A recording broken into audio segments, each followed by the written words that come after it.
काय म्हणता मित्रमंडळी, जय भीम नमो बुद्धाय. तुम्हाला तर माहीतच आहे की आपण 3 महिन्यापर्यंत ग्रंथपठणाचे ब्लॉग टाकणार आहे.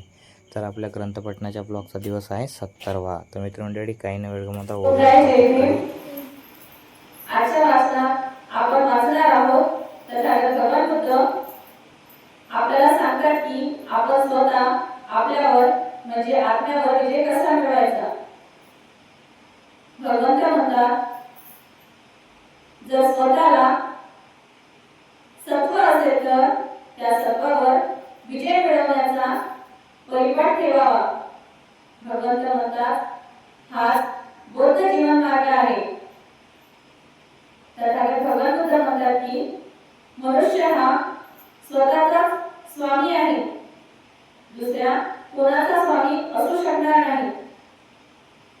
मनुष्य जेव्हा स्वतःचा संयम करू शकतो तेव्हा त्याच्यासारखा म्हणजे त्या मनुष्यासारखा स्वामी मिळणे कठीण आहे.